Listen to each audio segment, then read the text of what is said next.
अस्सलाम वालेकुम वरहमतुल्लाह।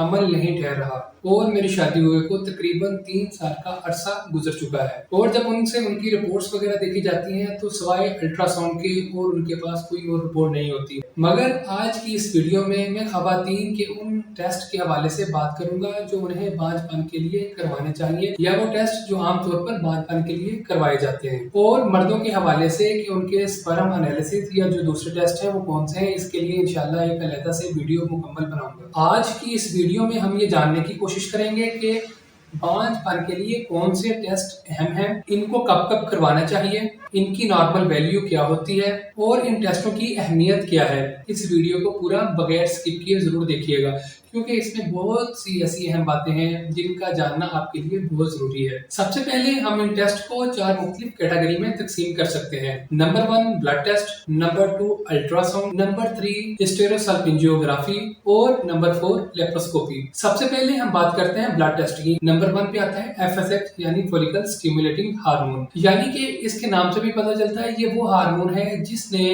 अंडेदानी में अंडे को मेच्योर करना होता है, यानी इसका साइज जो है वो नॉर्मल हद तक लेके जाना होता है। ये टेस्ट मेंस्ट्रुअल साइकिल के तीसरे दिन करवाया जाता है। ये टेस्ट ओवरीज या अंडेदानी के फंक्शंस को जांचने के लिए बहुत जरूरी टेस्ट है। इसकी वैल्यू 10 से कम होनी चाहिए। अगर इसकी वैल्यू 10 से ज्यादा है तो ये ओवरी के नॉर्मल काम ना करने की तरफ इशारा है या अंडों के सही ना होने की तरफ भी एक इशारा हो सकता है। नंबर 2 पे है एलएच यानी ल्यूटिलाइजिंग हार्मोन। ये टेस्ट भी मेंसेस के तीसरे दिन करवाया जाता है। इसकी नॉर्मल वैल्यू 2 से 12 के दरमियान होती है। इस हार्मोन की ज्यादती पीसीओएस यानी पॉलीसिस्टिक ओवेरियन सिंड्रोम की तरफ इशारा हो सकता है। नंबर 3 पे टीएसएच या थायराइड स्टिमुलेटिंग हार्मोन। इसे किसी भी दिन करवाया जा सकता है। यह टेस्ट थायराइड के फंक्शन को जांचने के लिए करवाया जाता है, जबकि इसकी नॉर्मल वैल्यू 0.4 से 4.0 के दरमियान होती है। अगर इसकी वैल्यू 4 से ज्यादा हो रही है तो ये हाइपोथायराइडिज्म की तरफ इशारा है, और अगर इसकी वैल्यू 0.4 से कम हो रही है तो ये हाइपरथायराइडिज्म की तरफ इशारा है, क्योंकि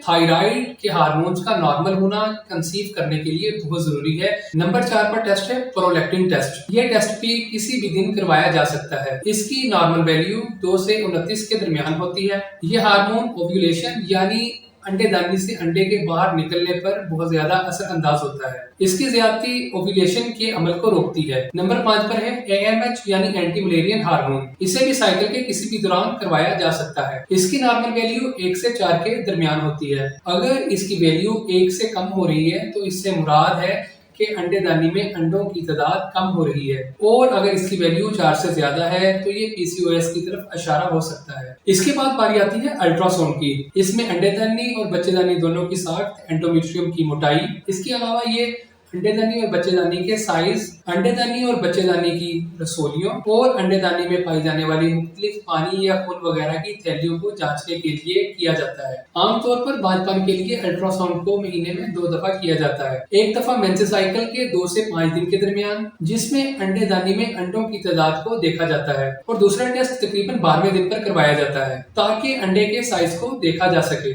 और कई दफा अल्ट्रासाउंड को इस वक्त तक करवाया जाता है जब तक ओव्यूलेशन का प्रोसेस मुकम्मल ना हो जाए। इसके बाद बारी आती है हिस्टेरोसल्पिंजियोग्राफी की। ये एक किस्म का एक्सरे होता है जिसमें यूट्राइन कैविटी यानी जिस जगह पर बच्चे ने ग्रोथ करना होती है उसकी और फ्लोपियन ट्यूब्स की एबनॉर्मलिटीज को जांचने के लिए किया जाता है। इसके बाद आखिरी टेस्ट आता है लेप्रोस्कोपी। इसमें एक छोटा सा कट लगाकर कैमरे की मदद से डायरेक्टली रिप्रोडक्टिव ऑर्गन्स मसलन बच्चेदानी, अंडेदानियों और ट्यूब्स को देखा जाता है ताकि इनकी सेहत के मुतालिक पता चलाया जा सके, मसलन एंडोमेट्रियोसिस, पेल्विक एडिशंस या दूसरी एबनॉर्मलिटीज। तो ये जो बताए जाने वाले टेस्ट हैं आमतौर पर ये वो टेस्ट हैं जो बांझपन के लिए लाजमी करवाए जाते हैं। जब भी आप बांझपन के इलाज के लिए डॉक्टर के पास जाएं तो सबसे पहले बांझपन की वजह का जानना बहुत जरूरी होता है, और इन टेस्ट की मदद से हम बांझपन की वजह को बहुत बेहतर तरीके से जान सकते हैं। तो अगर आपके पास इससे मुतल्लिका कोई सवाल है तो आप मुझसे कमेंट के अंदर पूछ सकती हैं। तो नेक्स्ट वीडियो तक के लिए इजाजत दीजिए।